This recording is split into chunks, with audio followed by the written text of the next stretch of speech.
Esse é um giro de notícias, então a gente vai passar por as principais notícias do Corinthians nesse vídeo aqui, então fica até o final, beleza? Vamos passar aqui, fazer um giro completo, inclusive sobre essa péssima notícia aqui, cara. Vamos começar aqui, depois a gente vai desenrolando o vídeo, beleza? Deixa o seu like aí se curtir, vamos lá. Pior notícia, uma das piores notícias possíveis, né? O atacante Yuri Alberto deixou o campo da Arena MRV no último sábado sem conseguir andar sozinho após o jogo contra o Atlético Mineiro. A gente viu ele mancando ali bastante, né? Com a mão nas costas e mancando. Eu fiquei, meu Deus do céu. O que pode ser? Porque, vamos lá, o Corinthians divulgou que o centroavante sofreu uma fratura no processo transverso de L1 à direita. A vértebra L1 é a primeira da coluna vertebral de um indivíduo. Ao fraturar, Alberto teve uma rachadura ou quebra desse osso, considerada uma lesão grave, e recuperação pode levar de 6 a 12 semanas, até 3 meses, portanto. Meu Deus do céu, cara. Lesão gravíssima aí do Yuri Alberto. Gramado sintético é o cemitério do jogador. A gente não sabe o que foi exatamente, né? É uma coisa muito séria. E a gente já tá sem o Garro e sem o Memphis. E perder o último do trio, né, ali, o Yuri Alberto. Sendo que o Garro e o Memphis devem voltar em breve ao time. Meu Deus do céu. Pessoal, sobre o jogo, ó, o próprio Lianco admitiu que dava para ter sido expulso, que era para ter sido expulso. Vamos lá, vamos para a sequência aqui do vídeo. Ele interpretou daquela forma, né? Eu acho que pela forma que o jogador caiu no chão, ele caiu com a mão no rosto, então acho que ele interpretou daquela forma de não foi tão forte assim.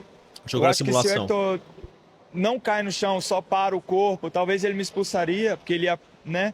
Eu acho que ele interpretou da forma que ele caiu no chão, né? Então acho que isso me ajudou um pouco, mas acho que era assim um lance para cartão, um lance para expulsão. Eu era o último homem ali, eu fui dar a bola no Rubens e acabou que ele ficou na minha frente, eu tive que tentar cortar. E aí a bola, enfim, escapuliu um pouco. Então acho que poderia sim ter dado uma expulsão. Estou de acordo, mas eu acho que ele interpretou da forma que o jogador caiu no chão. Acho que ele fez algo a mais do que tinha sido, né? Então me ajudou um pouco também. Como se o Hector não soubesse não soubesse cavar a falta direito, né? Basicamente isso. Essa declaração do Lianco mudou minha opinião sobre ele, foi honesto. Aí aqui outro comentário. Pelo menos foi honesto fora de campo. Dentro das 4 linhas é um dos piores, é um dos jogadores mais desleais do futebol brasileiro. Eu não digo desleal, tá? Mas eu não sei se é coincidência ou se é só contra o Corinthians, porque eu não acompanho os outros times, não acompanho o Atlético Mineiro. Eu não sei se o Lianco é assim todo jogo, tá? Mas contra o Corinthians, geralmente, ele joga com uma raivinha acima do tom. Ele joga, além da raça, ele joga com raiva. Já percebi isso. Não sei se é porque ele é São Paulino, tem aquela rixa ali, né? Porque ele é revelado pelo São Paulo, né? Então, eu não sei, mas geralmente contra o Corinthians ele é desse jeito. O PC falou... E depois, aos 34 minutos, olha só, no momento que ele vai sair jogando, ele perde o controle da bola, tem a marcação, a chegada do Hector Hernandes, e ele comete essa falta no Hector Hernandes. A cara do Lianco entrega total. Ele sabia que ele ia ser expulso, veja só. Tanto a reação dele. Olha já só, olha com vergonha. Na hora, essa imagem de trás é muito boa. Repara como ele para, ele sente que fez a falta. Olha só, esperando uma decisão do Rafael Klein, que chega ali e sinaliza, dá sequência no jogo. É uma falta que é de cartão amarelo, porque ele impede o avanço do Hector Hernandes e impede um ataque promissor. Não configura, na minha avaliação, uma situação clara de gol a ponto do VAR interferir. Porque está ali no meio do campo, o Hector Hernandes não está em velocidade, não é aquele toque que ele dá e parte em velocidade e é atrapalhado pelo Lianco. Ele está muito distante. Como é uma jogada que ainda está lenta, a bola escapa um pouquinho e tem possibilidades ainda de disputa, olha só, tem aqui o Júnior Alonso, o goleiro Everson também, que acaba se aproximando. A distância do gol é grande, né? Oi? A distância do gol é grande. A distância é muito grande. Tem hora que a distância é grande, Mansur e amigo, mas o jogador dá aquele tapa e está em velocidade. Movimento. Está em movimento, mas nessa jogada não. PC, eu por um momento achei, não estou defendendo que se faça isso, em um momento eu achei que o VAR, numa intervenção exagerada, entre aspas, fosse tentar salvar o árbitro no campo. Chama para cartão vermelho, para ele ver que é de amarelo e resolver o problema. Mas aí seria, né? Claro que não seria o correto. Seria fugir do protocolo, né? Aquilo que a gente fala assim, eu acho que o protocolo do VAR poderia até avançar em lances cristalinos, assim, de segundo cartão amarelo, para uma atuação do VAR, mas isso ainda não é permitido, né? Se ele agisse dessa forma, estaria, né, burlando o protocolo, que a gente não, apesar de que a decisão final seria certa, mas a forma da tomada de decisão estaria fora daquilo que diz o regulamento, aí o VAR realmente nada pôde fazer, o Daniel Bing. No futebol brasileiro isso não ia funcionar, porque do jeito que tá, já para demais o jogo, imagina se pra checar segundo cartão amarelo e tudo mais. Mas vocês verem, né? É engraçado que o árbitro ele interpretou, ele pode ter interpretado, né, na visão do Lianco, que o Hector tava fingindo, mas ele não interpretou o gestual do Lianco, né, depois de dar a pancada no Hector, e ele tava de frente pro lance. Ele Olha só, viu. ó, Cara, ele tá de frente pro lance. que fez a falta. Ele viu olha a só, pancada. Olha lá. Repara como ele para, ele sente que fez a falta. Ele viu a pancada. Complicado, né? Não só complicado isso aqui, como também tirar o vermelho do jogador do... Nem sei o nome daquele cara. Do Atlético Mineiro. Que reclamou que o time do Atlético Mineiro é um time pilhado demais, tá? O narrador falando, a torcida do Atlético tá muito brava com o arbitragem. Não, é porque eles estão pilhando a arbitragem. Justamente porque o Atlético estava jogando pior que o Corinthians dentro de casa. Então a torcida estava irritada e descontando tudo em arbitragem. O Hulk passa o jogo inteiro reclamando, não toma um amarelo. O Hulk manda e desmanda no árbitro durante o jogo inteiro e não toma um amarelo. Quando o árbitro foi no VAR verificar, anular o cartão vermelho do jogador do Atlético, cara, o Hulk falou, vai lá, como se fosse o patrão do árbitro. O árbitro sai, não sei o que, ele vai lá, e aí o árbitro vira as costas e vai. Ou seja, deu um amarelo, o árbitro não se impôs contra esse tipo de lance, né? Tipo, meu irmão, você é um jogador, você tem que me respeitar, entendeu? Só que não foi bem assim, tá? O Cuca também falou sobre isso, pessoal, foi bem honesto também, viu?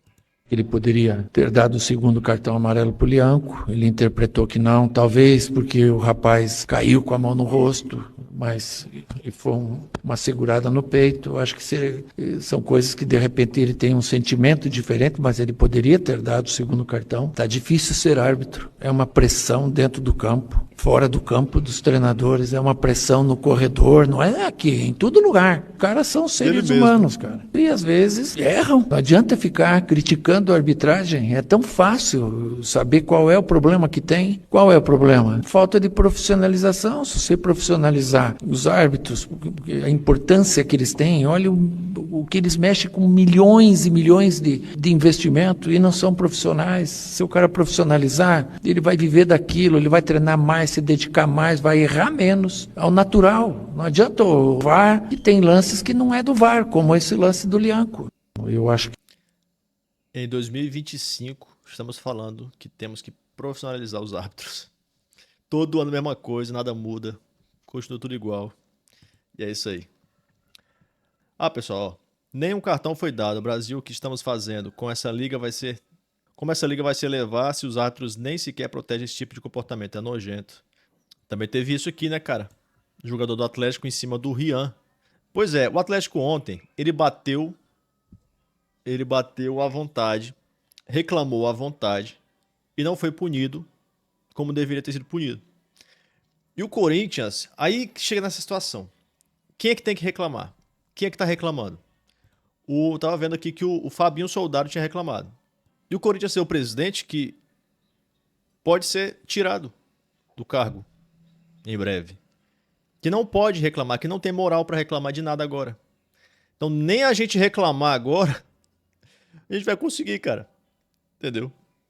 Nem reclamar a gente vai conseguir. Ó, tá ficando normal saltar o Corinthians. Cara, o Corinthians tá sendo prejudicado faz tempo. Por todos os lados. Praticamente em todos os jogos, cara. Fora de casa, dentro de casa, contra time pequeno, contra time grande. Parece que perdeu aquele poder de... aquela moral, né? Que tinha. De não nos prejudique. Não nos beneficie, mas não nos prejudique. Ok? Mas não tem mais força. Falando sobre o time, o Dorival falou sobre o Garro e o Memphis. Vamos lá? Primeiro, Garra e Mendes, nós estamos ainda em uma fase de transição, nós temos que aguardar. Eles vieram com a gente, nós estamos trabalhando, hoje mesmo eles fizeram um trabalho diferenciado, nós estamos tentando prepará-los, não vamos precipitar nada para que não os percamos aí por um tempo ainda maior. Nós precisamos ter a certeza e a segurança que eles, estando em campo, terão condições de dar uma resposta. Eu sei que não em 90 minutos, mas no tempo em que estiverem, que sejam importantes, desde que tenham confiança e segurança para poderem desenvolver o seu melhor. No mais, buscar a melhor formação possível. Nós temos sim uma decisão muito importante. Se tem um elenco como tem o Corinthians, com certeza tem jogadores também de confiança que, independente de atuarem ou não, serão muito bem substituídos. Ó, o Fabio falou sobre a arbitragem aqui, bora ver? Arbitragem. O Corinthians, a partir de hoje, não faz mais nenhum envio de ofício para a CBF, porque não vamos ficar aqui toda a rodada, todas as vezes que nós estamos sendo prejudicados, e hoje a arbitragem interferiu no jogo. O lance normal, o árbitro estava perto do jogador, do defensor do Atlético Mineiro, era um segundo amarelo e interferia na partida. E eu fiz uma pergunta para ele, se fosse o meu zagueiro, ele merecia o amarelo. Ele não soube me responder. Merecia. Então era um lance que interferiu 100% no jogo. Então a partir de hoje, todas as vezes que o Corinthians se sentir prejudicado, nós vamos vir aqui e expressar a nossa indignação. Milhares de ofícios que são enviados e a gente não vê uma melhora. Essa crítica aqui é até uma crítica construtiva para que, de alguma forma, a arbitragem brasileira ela possa melhorar. Agora vamos para a parte do futebol, beleza? Que eu sempre gosto mais de falar. Atuação surpreendente? Sim, claro. O Corinthians entra com o time misto, mas faz bom jogo contra o Atlético Mineiro. Realmente, eu tava vendo os comentários da escalação do Corinthians e eu concordei com os comentários. Tipo, que porra é essa, cara? Que time é esse que tá escalando? Só que surpreendeu. E aí, eu vou falar para vocês, cara.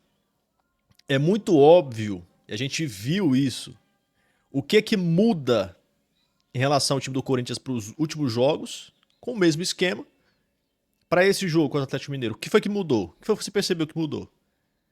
Não foi tática não, velho. Não é tática, é a mesma formação. Inclusive com o Carrilho pelo lado direito, que eu não tava gostando e tudo mais. Só que agora ele jogou um pouco mais livre. Foi a postura do time. Os jogadores do Corinthians tomaram conta do jogo o quanto puderam. Só que a gente tem que entender o seguinte: tomou conta do jogo, não matou o jogo, né? Teve oportunidades claras para fazer o gol. O Thales Magno não pode perder aquele gol, cara. Isso é inacreditável. Um atacante de frente pro goleiro, ele pode chutar, a bola pegar na trave, ele pode chutar, sei lá, pegar no goleiro, o goleiro defender, mas chutar igual um louco daquele jeito ali, velho. Chega de frente pro gol e chuta, a bola vai lá em cima, na cara do goleiro. Como se fosse um jogador, uma pessoa normal que não soubesse chutar uma bola. Entendeu? Então isso daí é muito grave, cara. A gente tem um atacante que não sabe chutar. Não sabe fazer gol. Na cara do goleiro não sabe fazer um gol. Entendeu? Dá pra ter feito um monte de coisa. Tá? O mais simples era tirar, botar do lado aqui do Everton, chutar cruzado. Ele chuta no meio da bola, dá uma porrada no meio da bola e a bola sobe. Vai lá em cima. Tipo, todas as alternativas que ele tinha, ele escolheu a pior. E foi, acho que lá, encher o pé de uma maneira, sei lá, cara. Jogador ruim, sabe? Coisa de jogador ruim, jogador fraco. Ele não é ruim, mas é lance de jogador ruim. Aqui o primeiro tempo, ó. 51% de posse de bola, 3 chutes, 2 chances perigosas criadas, passes completos. Ah, também teve a cabeçada do Hector Hernandes, aquele passe espetacular do Carrilho. Eu acho que tá aqui, tá? Entre essas duas grandes chances. 206 passes completos, 21 duelos ganhos, 3 desarmes, 2 defesas do goleiro. E aí, vai muito na questão de vacilo da zaga, né? Aquela defesa do Hugo Souza, o Kaká, eu acho que tentou cortar e vacilou. Tá bom? Então teve o lance também do Bidu, que ficou louco. Né? Porque ele já tinha recuado a bola pro Hugo, o Hugo já chegou na bola e deu uma cabeçada. Segundo tempo, diminuiu um pouquinho a posse de bola, teve ainda 3 chutes, aí 0 chances perigosas criadas. Por quê? Porque o Atlético Mineiro é lógico que ele ia crescer no jogo. Tava em casa, tem um time melhor, escalação melhor, tá mais encaixado, tá há mais tempo jogando junto ali o mesmo time, aquela coisa, o Corinthians tem experiências, o treinador acabou de chegar, então é natural, só que o Corinthians perdeu a oportunidade de matar o jogo quando teve a chance, né? É isso que faz a diferença, entendeu? Você não costuma jogar bem, tá jogando bem, tá jogando certinho, teve uma atitude diferente, tá tendo um momento atípico, que é você dominando o adversário na casa do adversário, com o time misto. A gente vai falar sobre isso também. E aí você tem oportunidades claras de fazer o gol, você não faz o gol. é lógico que o time o adversário vai ter que reagir. E aí é o seguinte, ó, vendo a escalação do Corinthians, eu vejo aqui o seguinte, vamos lá, mudanças. A gente não tem o Anrileri, não foi pro jogo, tá? Não tivemos o Coronado, não tivemos o Yuri Alberto desde o começo, tá? O Yuri Alberto, dos titulares, né? O Romero não jogou, que é considerado titular sim. Breno Bidon não jogou de titular, tá bom? Então a gente teve aqui um time mesclado. Durante a transmissão, eu tento não acreditar nisso. Eu tento acreditar que é só uma preservação dos jogadores, tá? Durante a transmissão, o narrador ressaltou várias vezes. O time está sendo poupado para jogar, porque vai ter uma decisão na Sul-Americana. Eu não consigo aceitar um negócio desse. O Corinthians ir com o time misto, jogar um brasileiro contra o Atlético Mineiro fora de casa, jogar com o time misto para poupar o time para a Sul-Americana. Eu acho que é para preservar os jogadores um pouco, para dar uma rodagem. Ele tá tentando fazer experiências também, tá testando coisas novas. Eu acho que é isso. Só que quando ele tira o Yuri Alberto, eu fico meio desconfiado. Tá? Quando ele não coloca o Coronado, então, eu não sei. Eu não sei o que a galera do Corinthians ali pensa em relação à Sul-Americana. Eu não sei que valorização louca é essa, Sul-Americana. O Corinthians classificou agora na Copa do Brasil, cara. Tá no Brasileiro. Dá moral pro brasileiro mais do que qualquer coisa. Poupar time do brasileiro para jogar Sul-Americana, independente se é o jogo decisivo ou não, na minha opinião, isso não existe. Não faz sentido para o tamanho do Corinthians. Comenta aqui embaixo a sua opinião sobre tudo isso, dê seu like. Se você curtiu o vídeo, se inscreve. Tamo junto, é nóis. E vai, Corinthians.